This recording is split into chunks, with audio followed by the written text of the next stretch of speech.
Chapter number 2 9th class और class number 19 है। आज ग्राफिकल एनालिसिस ऑफ मोशन। तो ग्राफिकल एनालाइज करेंगे हम मोशन को। इसमें ग्राफ की डेफिनेशन है। सबसे पहले ग्राफ की डेफिनेशन है। Graph is a pictorial way of presenting information about the relation between various quantities. यहाँ तक आप इसका डेफिनेशन को अंडरलाइन करेंगे। ग्राफ क्या है? एक पिक्चरिकल है, एक तस्वीरी शक्ल है। तस्वीर से हम दो इंफॉर्मेशन को, कोई सी दो इंफॉर्मेशन को क्या करते हैं? जाहिर करते हैं, ठीक है। उनके दरमियान ताल्लुक जाहिर करते हैं। एक साइड पर हम लिख देते हैं एक क्वांटिटी, दूसरी साइड पर लिख देते हैं एक दूसरी क्वांटिटी, और उनके दरमियान जो कंपैरिजन है या उनके दरमियान जो रिलेशन है उसको शो करते हैं। तो ये हो गई हमारी डेफिनेशन ग्राफ की। Graph is a pictorial way to presenting information about relation between various quantities. मुख्तलिफ क्वांटिटीज़ के दरमियान रिलेशन को जाहिर करना तस्वीरी तरीके से, वो कहलाता है ग्राफ। इसके बाद हमारे पास है quantities between which a graph a plotted called variable. जिन क्वांटिटीज़ के दरमियान ग्राफ बनाया जाता है उनको वेरिएबल कहते हैं। वेरिएबल की डेफिनेशन होगी, ठीक है। वेरिएबल क्या है? The quantities between which a graph plotted, जिनके लिए ग्राफ बनाया जाता है, जिन क्वांटिटीज़ के लिए, उनको क्या कहते हैं? वेरिएबल कहते हैं। पेज नंबर 40 है, 40 कहते हैं 40 को। लॉकडाउन के बाद शायद बच्चों को इतना भी भूल गया हो। 40 सफ़ा, paragraph number 1, graphical analyse. Quantities तक पहली डेफिनेशन है ग्राफ की। उसके बाद वहाँ से शुरू होकर वेरिएबल्स तक की वेरिएबल की डेफिनेशन है।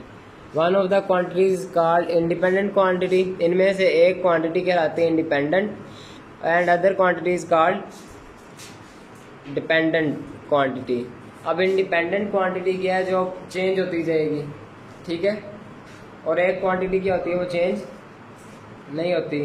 इंडिपेंडेंट है, वो चेंज हो रही है अपनी मर्जी से, लेकिन दूसरी क्वांटिटी वो डिपेंड करेगी पहली क्वांटिटी पर, ठीक है। जैसे क्या है कि टाइम और स्पीड है, तो अब जो स्पीड है वो डिपेंड करती है टाइम पर, ठीक है।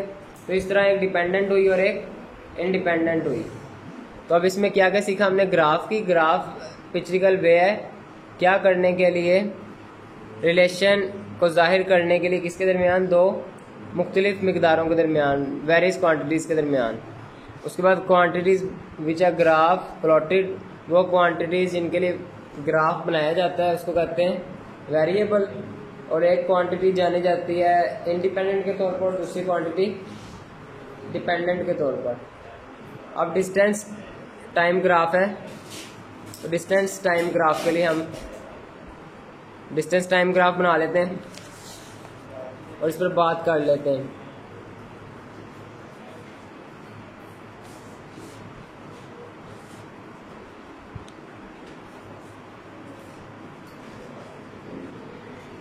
डिस्टेंस टाइम ग्राफ बनाना है।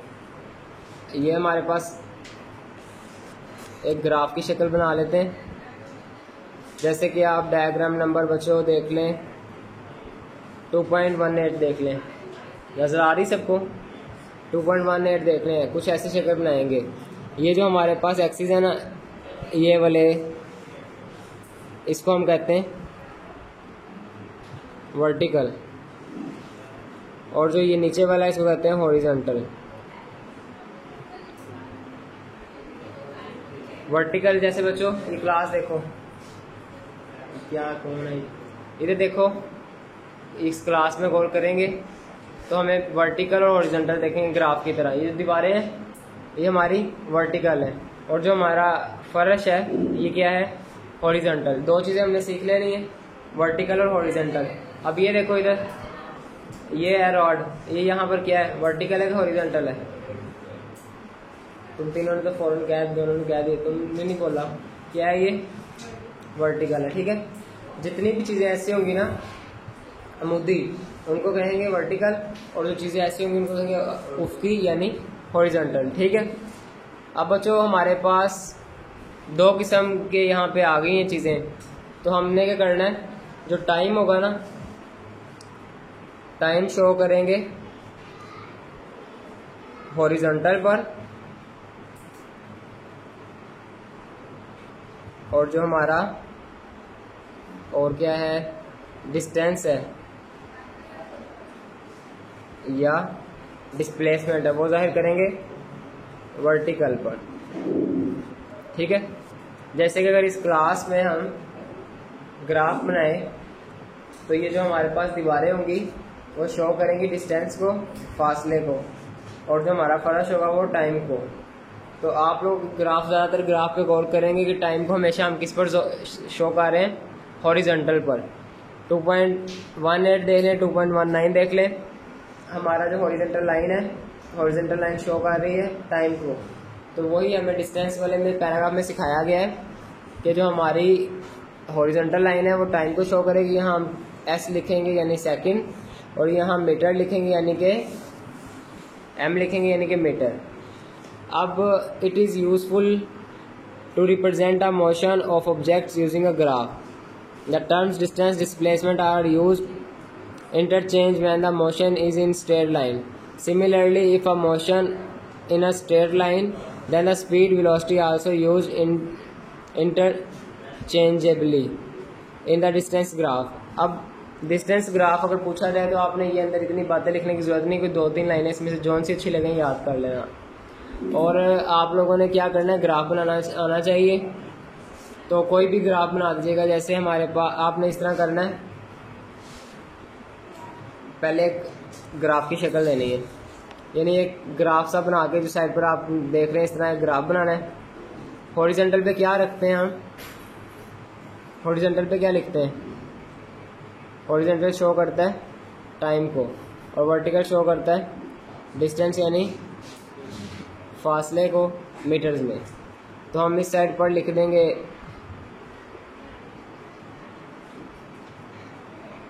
डिस्टेंस वर्टिकल पे, और हॉरिजॉन्टल पे लिख देंगे टाइम।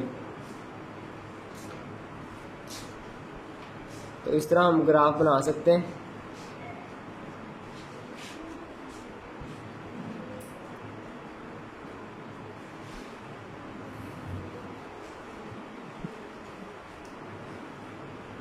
ये हमारा स्पीड को शो कर रहा है, स्पीड के लिए नहीं आता है इतना। नेक्स्ट हमारे पास है ऑब्जेक्ट एट रेस्ट।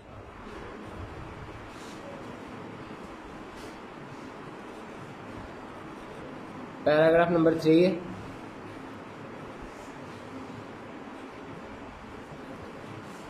तो मुझे बताओ आसिफ लायर, रेस्ट में बॉडी में चेंज आता है? नहीं ना आता। एक बॉडी रेस्ट में उसमें चेंज आएगा? नहीं ना आएगा। कौन है ये, तुम क्या नाम है तुम्हारा? सहर। सहर, जब कोई जिस्म रेस्ट में होता है ना उसमें चेंज नहीं आता, इसलिए इसका ग्राफ है ना, तो टाइम गुजरता जाएगा लेकिन वो जिस्म वहाँ ही पड़ा रहेगा, उसके डिस्टेंस में फ़र्क ही नहीं आएगा। तो इसलिए इसका ग्राफ देखें आप, 2.18 देखें, 2.18 देखें, तो इस ग्राफ में चेंज नहीं है। जैसे टाइम शो हो रहा है नीचे,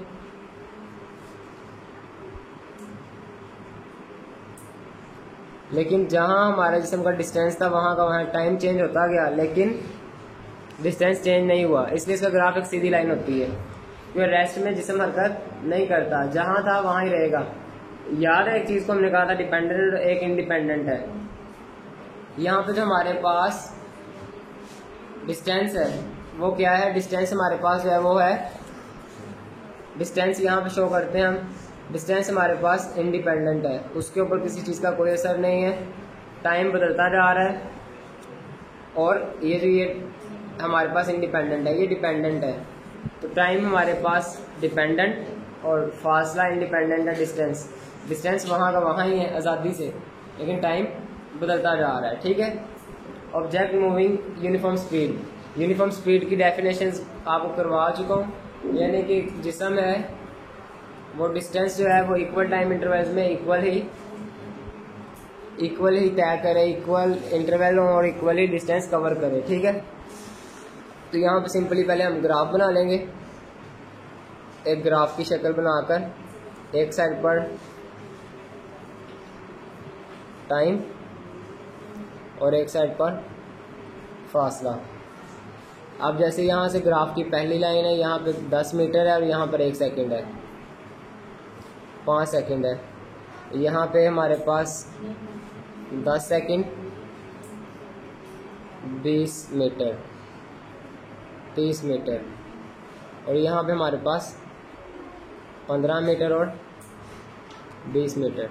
यहाँ से अगर पहली लाइन है तो यहाँ से पहली लाइन 20 मीटर तो 10 मीटर 10 सेकंड और 30 मीटर तो 15 सेकंड। ये एक यूनिफॉर्म स्पीड जाहिर कर रहा है कि जितना टाइम उतना फासला, जितना टाइम बढ़ रहा है उतना उतना साथ फासला ग्राफ पे बढ़ रहा है।